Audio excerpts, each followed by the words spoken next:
You're listening to the Fan Club podcast, where two polar opposites experience each other's fandoms for the very first time. Hey guys, welcome to episode 5. Can't believe it's episode 5 already. Today we'll be covering Captain America, released in 2011, directed by Joe Johnston. This was the one that I obviously had previous knowledge of going into it. I feel like Captain America probably has one of the biggest I feel like Captain America has a lot of fangirls, is what I'm trying to say. Because Chris Evans is cute. Yeah. So the movie starts with so it's present day where they're discovering this ship. They're discovering the plane, right? Because he crashes the plane at the end of the movie. Yes. So they discover the plane, and this scene really reminded me of The Day After Tomorrow with Dennis Quaid and Jake Gyllenhaal. I loved that movie when I was a preteen for some reason. My family and I watched a lot of like disaster movies for some reason, A Day After Tomorrow being one of them. Yeah. And I don't know, I really liked that movie growing up. So, but yeah, that intro scene really reminded me of that. And then we jump back to 1942 to Tonsberg, Norway, which was that town was referenced in Thor, and they basically find the Tesseract. Johann Schmidt was trying Johann. Red Skull was trying to find the Tesseract. Yeah. And the reason why Tesseract was there was kind of like what I was talking about in Thor.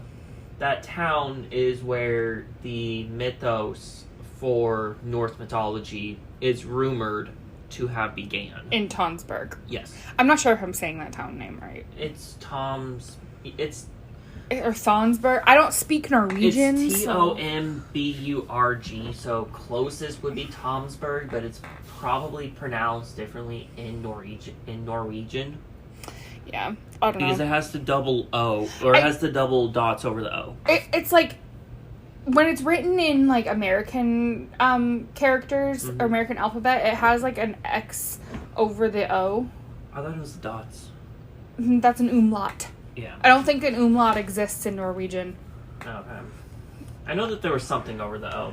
It's like a cross. Anyway, not important. So, my immediate observation was that Red Skull Schmidt is like dressed like a Nazi soldier. So I was questioning whether or not Hydra is technically a spin-off of the Nazis. Hydra was one of the inner circles. Johann was in the inner circle with Hitler. Hydra was their quote-unquote science division. They do make a reference to it being like their secret sanctum, inner circle. Yeah. Like he's in the inner circle. He's one of the 8. In this beginning scene, there is a cameo by David Bradley, who plays Argus Filch in the Harry Potter series. That was cool. I had heard of the Tesseract before, probably because I had seen Captain America so long ago. I mean, you probably have seen clips and stuff from Endgame. I'd heard the name the word Tesseract. Okay. Before. I'm not entirely sure what it does. I know it has something to do with the Infinity Gauntlet. Yeah, it's one of the 6. And this is another reference to the Tree of Realms, which Thor kind of laid out for us in the or Tree of Life. It's the same concept design that Thor shared with Jane Foster. So then we jump to Steve Rogers. He tries to enlist, but he's rejected a bunch of times. And for some reason, as a preteen / early teenager, early Steve Rogers before the super serum was really attractive to me as You are probably the only one. Don't get me wrong, Chris Evans is a very good looking guy, but it's just I don't know why I find this body double with a famous actor's face on it. So it's not so much of a body double. He's basically masked over. So it is Chris Evans, but all of his skinny scenes, they shrunk him down in. Mm-hmm. So all of those scenes where he's skinny were all green screened in after the fact. It was very seamless. Mm-hmm. Most of the shots were done by an LA company called Lola that specializes in digital plastic surgery. The technique involves shrinking Chris Evans in all dimensions. They shot each Skinny Steve scene at least 4 times. Once in a normal scene with Evans and his fellow actors and actresses in the scene. Once with Evan alone in front of a green screen, so his element could be digitally reduced. Again with everyone in the scene, but Evans absent, so the shrunken Steve could be reinserted in the scene. And finally, a body double mimicking Evans' actions in the case, and the second technique was required. And they also propped the other people up on apple boxes and stuff like that to make him seem shorter. It was also with the digital plastic surgery.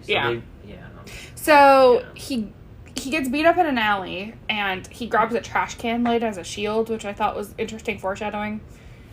Yeah. And we got our introduction to Bucky Barnes, aka Sebastian Stan. There is the scene at the first Stark Expo, which was so gloriously 1940s with the styling and a lot of the art and everything. I was fascinated by that era in high school, so I don't know. I really enjoyed the aesthetic of this movie. Yeah. So an interesting thing about the repulsor car or the reversion technology. So Howard Stark he demonstrates this floating car, which is where Tony Stark got the prints for his repulsors. For what makes him fly. Yes. Yeah. Or more for his hands. Not which I think his it makes feet. Him look really dorky. Not so much of his feet, more for his hands. Yeah. To float. To keep balance, essentially. Yeah. You told me there's a shot of the camera is panning, and there's in a glass case, there's what you called the Human Torch. You want to talk a little bit about that? In the expo, there was a mannequin in a red jumpsuit under a glass dome. This references to the android, the original Human Torch, the first superhero created by Timely Comics, which eventually became Marvel Comics. He was part of the Invaders along with Namor, which I know I'm butchering, but he's pretty much the Marvel version of Aquaman. Okay. And Captain America. Marvel Comics recycled the name and abilities with the Fantastic Four's Johnny Storm in 1961. The original Human Torch is not in the comics anymore. But what I also like is that, so if we're supposed to believe that this is our world, right? Mm-hmm. So, yeah, at this time, Timely Comics would have still been a thing. No. I think Marvel became, or Timely Comics became Marvel in 1941. So maybe they're just making So I just thought that was kind of cool. So one of the comic books that is shown in the film, once Captain America starts to... We'll cover that. Yeah. I thought that scene was really interesting. But that cover was made, or was copied from one in March of 1941. So yeah. Literally in less than 2 years... less than a year and a half, they switched from Timely to Marvel. Yeah. So, when Howard is talking, he even reminds me, even more in this movie, of Walt Disney. Mm-hmm. I don't know if it's the styling or the energy or what. He just reminds me so much of Walt Disney. And if you missed our episode on Iron Man 2, I go into a little bit of, they directly referenced Walt Disney in that movie. Yeah. We also get our introduction to his name is Erskine. The scientist, Stanley Tucci. Yeah. Which I freaking love Stanley Tucci. I haven't hated a role that he's been in since. Dr. Erskine. Erskine. So Stanley Tucci took the role because the role enabled him to use a German accent, which he always wanted to do. His German accent's incredible.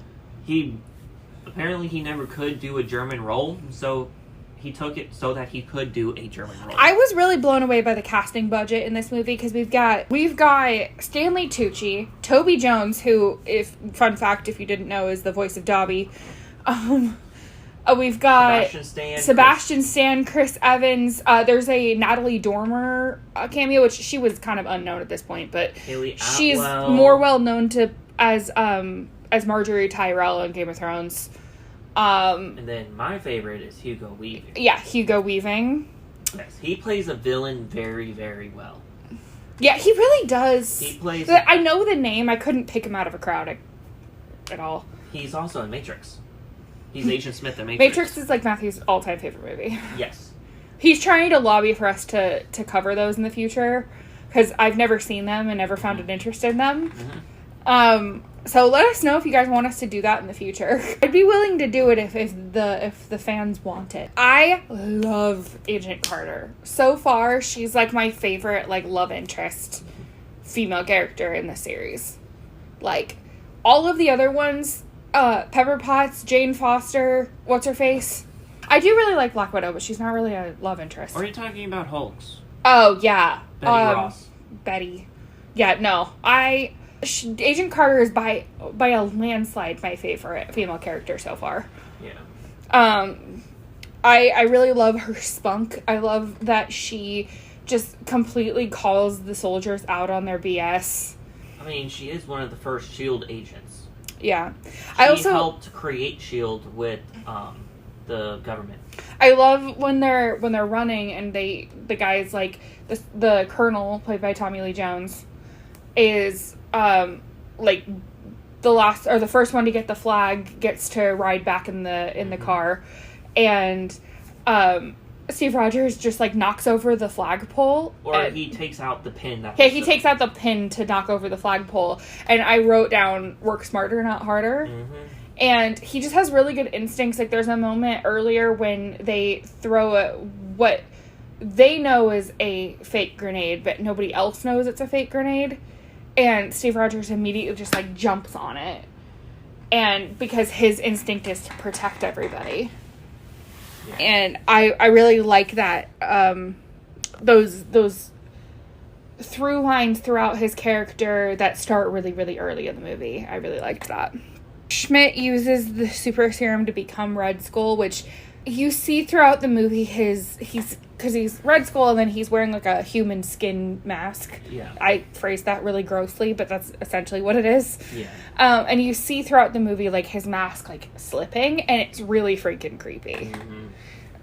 So with the super soldier serum, it will boost your personality. Yeah. So if you're bad, you become worse. If you're good, you become better. And that's how it worked with the Abomination in Hulk. Yes. The Abomination one is the exact same one as Captain America's. The one that was used on Red Skull wasn't 100% ready yet. So there was a lot more flaws in that one compared to the other two. I love the scene where they go to like the antique store and like they just say the code to get like underground where like the lab is. Yeah. I loved that. That was really cool. Because that's how S.H.I.E.L.D. in the comics was. Because there wasn't the helicarriers, there weren't any of their modern stuff. So was the old lady in on it? Mm-hmm. Like, was she part of S.H.I.E.L.D. is what I'm trying to say. Think of her more like a doorkeeper. Yeah, so they go down to the lab. I don't know why the part from Rocky Horror Picture Show just like popped in my head. If you know, you know. And he's about to get the super serum, and Erskine like puts penicillin first. Yep. And Matthew was saying, like, this is really important to, you know, how the super serum works. You want to elaborate? So, in the comics, he needed the penicillin but also at that time, everyone was getting the penicillin shot. So it's more like, A, to keep it with the time, and B, penicillin for some reason was connected in one of his origin arcs. He's had several different ones, so it's just one of them. needed penicillin for the super soldier serum. Mm-hmm. And it was just with the times. Because I think penicillin wasn't that rampant in the 40s. Editing Sarah here. Penicillin was invented in 1928 by Alexander Fleming. An interesting scene. So, Peggy was surprisingly touched Captain America's chest as he emerged from the pod, turning into Chris Evans' chest, after turning into Captain America, was very much improv.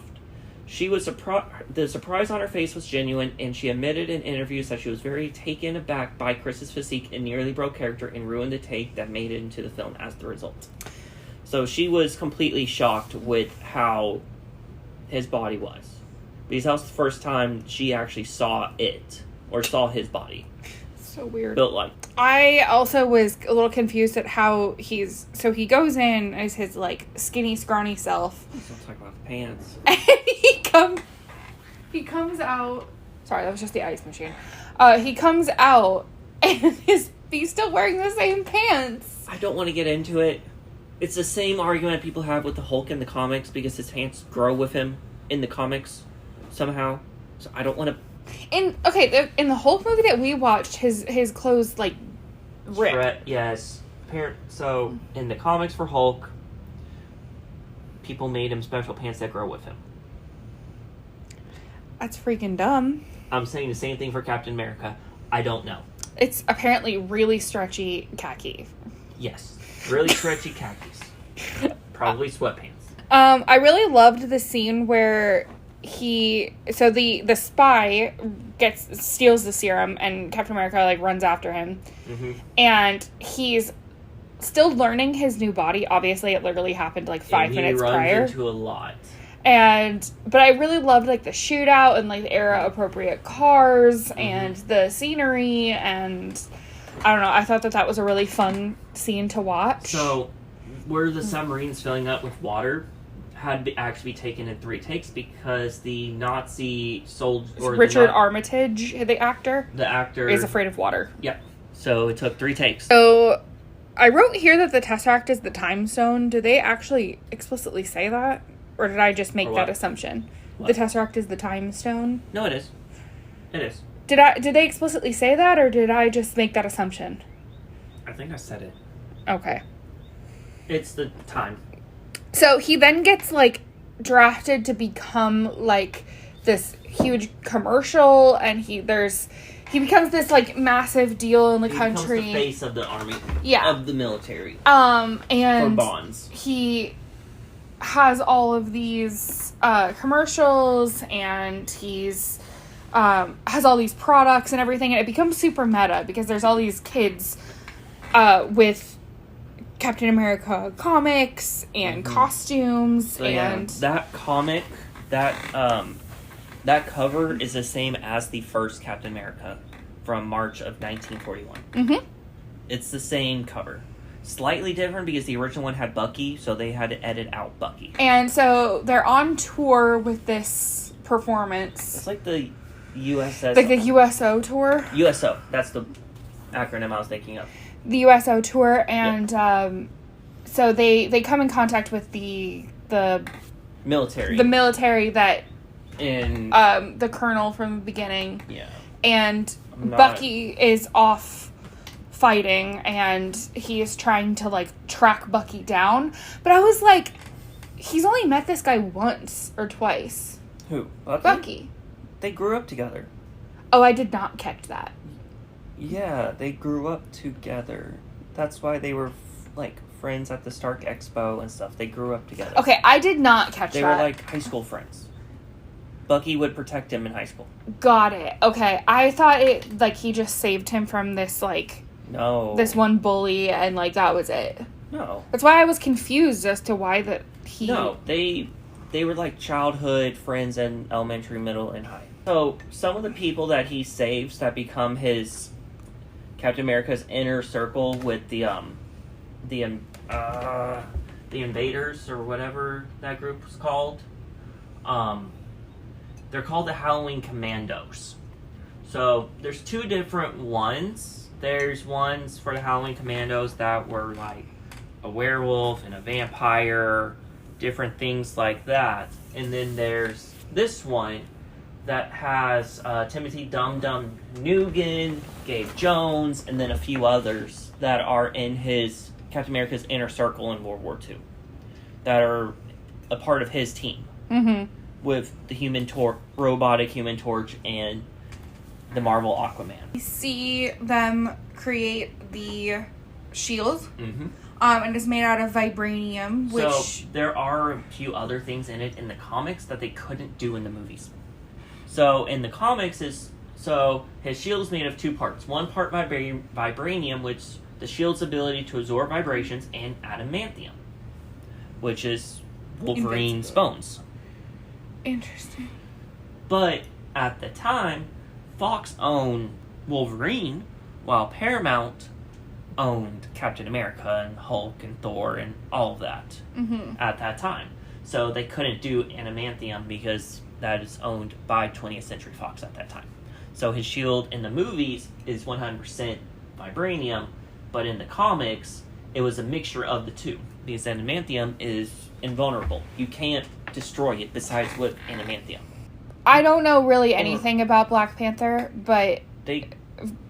Vibranium is from, what is it, Wakanda? Wakanda. So, I mean, they technically could remake Cap's shield. Since Fox is owned by Disney now. So they technically could, somehow in the movies... incorporate the fact that it has... Or remake the shield. Yeah, like, there's an upgrade. In the shield scene, so you see how there's, like, all those different shapes of shields? Mm-hmm. Those are all shields that Captain America has used in the comics. Mm-hmm. Those are all pretty much 100% replicas of them. Because he never really used the round one until much later. He always used an actual shield-looking one that had stars and stripes and all of that. I love this montage of battles. Like, there's, like, a montage of the battles that he's winning. And, like... That's the group that I'm talking about in the battles. Frankly, I'm not a big fan of like action-heavy scenes, and so I kind of like that they kind of yada yada yada it. But I mean, it's the same as any other like World War II movie. Yeah, but I kind of loved the fact that like you cover a lot of ground in a very short amount of time, but also you get your point across with, you know, how big of a deal he really is. Yeah. There's a shot where Bucky falls off the glacier. Or falls off the train. Yeah. I know he's not dead because I know he's the Winter Soldier. I wish I didn't know that, because that would have been a great reveal. Trust me, everyone was shocked. I wish I didn't know that, but it's like, again, reiterating, it's hard to be on the planet without understanding some of this stuff. Final battle sequence, I don't really have a lot of notes on, just because I felt like it was a little bit long. With the Tesseract weapon that they made, no one is 100% sure how it works. Because it could work one or two ways. It could disintegrate them with the power of the Tesseract, or it could send them to another time because you don't see blood or guts or anything like that. They just evaporate. So no one really knows how that worked. That's the thing with the Tesseract gun. They never really had a Tesseract gun in the comics, to my knowledge. I could be wrong. It could be in a comic arc that I just never read or never seen. Because I don't have all the Captain Americas. I have a lot of Iron Mans and Hulks. Yeah. So I know a lot more on them. And I have some Thor, but mainly Spider-Man. So, Steve and Agent Carter are really the only couple that I'm rooting for so far. They weren't really even... I just thought they were really sweet. They weren't really a couple. What I really appreciate is that they're a relationship of equals. They're very much... Yeah, they're just a relationship of equals. And I really appreciate that they balance each other out. Each other out. I love how pure he is. And when he's, like, flying the plane where he knows he's gonna die, he's like, can I have a rain check on that dance? And it was so sweet. Yeah. It was just so dang sweet. We know he lives because, you know, there's 1,000 other movies with him in it. But how? So all of his health issues as Skinny Rogers. It's asthma, scarlet fever, rheumatic fever, epilepsy, sinusitis, chronic or frequent colds, high blood pressure, palpitations or pounding in the heart, easy fatigue, heart trouble, nervous trouble of any sort, has a household contact with tuberculosis patient, parent or sibling with diabetes, cancer, or stroke. I thought it would be absolutely freaking terrifying to wake up 60 years in the future. Like, so he wakes up in a hospital and there's a baseball game playing on the radio. Yeah. And he realizes that he was at that game. Yeah. And so therefore it cannot be possibly playing live through the radio. And yeah, I think that would be freaking terrifying. Especially because he, like, runs out onto the street with, like, modern cars, and he runs out into Times Square, and if you've ever been to Times Square, it is, like, a visual onslaught of, like, I don't get why Times Square is such a big thing. It's literally just a bunch of advertisements. But for a person that fell asleep in the 1940s and then wakes up and runs to Times Square, culture shift. And then he ends the scene with going, but I had a date. So, in the comics, he was actually only asleep for 20 years. But they had to, with him being part of the Avengers were taking place in 2012, they had to bump him up to 70 years. Oh, I love that quote. The producer, Avi Arad, I'm sorry if I'm butchering that, the biggest opportunity with Captain America is a man, quote, out of time coming back today, looking at our world through the eyes of someone who thought the perfect world was small town America. 60 years go by, and who are we today? Are we better? I like that. Yeah. So now we'll go into some fun facts. We've kind of, like, run through all of the notes throughout the movie. This is actually the last Paramount-produced Marvel movie. Disney bought the rights starting in the Avengers. So once the Avengers happens, it is a completely different vibe. Did we even cover the end credit scene? Oh, yeah. It's Captain America coming to boxing. Yeah. And you said he was wearing Converse. So, yes. So, in the end credit scene, he is wearing Converse because in 1940s, Converse were $3 or $4 and something cents. Editing Sarah here. According to the internet, post-World War II, the cost of a Chuck Taylor All-Star would be $3.95, which, adjusted for inflation, in 2022 would cost about $47.39. But also, athletic shoes didn't exist. Yeah, Nike wasn't a thing yet. Adidas, Reebok, none of those were a thing yet. And so, those are, most of the time in scenes, you will see him wearing Converse. It's because those are the shoes that he grew up knowing and wearing. So in the beginning of the movie, Schmidt was gazing at the Tesseract and said, the Hitler digs for trinkets in the desert. This references to another Paramount picture, Indiana Jones and the Raiders of the Lost Ark. Director Joe Johnston, who also directed Captain America, the first Avenger, was part of the Academy Awards winning visual effects team from Industrial Lights and Magic on that film. So the director put in... Indiana Jones and the Raiders of the Lost Ark. That's the one with the Nazis in it, I'm assuming. Yes, because they referenced Hitler. Yeah, I just can't pronounce... It's the Führer. Yeah. I said that with a French accent. Why did you say with a French accent? I don't know. So, this is actually not even Chris Evans' first superhero He was in the 2005 Fantastic Four. Yeah, Fantastic Four Rise of the Silver Surfer, Push, which I've never seen, Losers I've never seen, Scott Pilgrim vs. the World, and he voiced Casey Jones in TMNT. Which TMNT is also based on a comic book, which, fan theory, takes place in the Marvel Universe. Is that a hot take? No. So, this is going a little bit off Captain America and going more into Daredevil. So, in the comics, you see the oozing through the sewer grates in New York City. When Daredevil got hit with the truck that was carrying ooze, you see some of it dripping down into a sewer drain. Yeah. And so it's more not actually real. I have to admit, I don't know much about TMNT. My brothers loved it, but they're much older than me. So it's more of headcanon and not truth. Yeah. Because TMNT has teamed up with Batman, and TMNT has teamed up with in Marvel Comics. So overall, where would, out of the movies that we have watched so far, not counting any of the ones we're about to watch, where does Captain America stack for you? Movie-wise, second. Superhero-wise, at the bottom. Just because in the comics, I've never really been a huge fan of Captain America. For me, he's second only to Iron Man. I enjoyed the first Iron Man better. In the movies, it would go Iron Man 1, Captain America, Thor, and then Iron Man 2. And then Hulk? Or, I forgot about Hulk. Hulk would be after Captain America. Because I like the Hulk, but I didn't really like the movie a whole lot. Edward Norton. I didn't really like Edward Norton's movie. I liked the Hulk from 2003.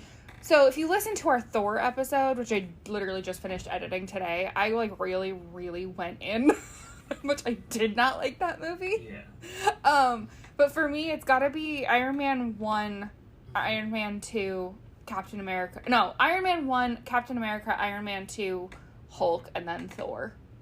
Yeah. But heroes-wise, it would go, for me, Iron Man, Hulk, Thor, Captain America. Out of the ones that we've covered so far. Yeah. I mean, there's also Black Widow and Hawkeye, but I'm not counting them because they weren't a major part in the movies.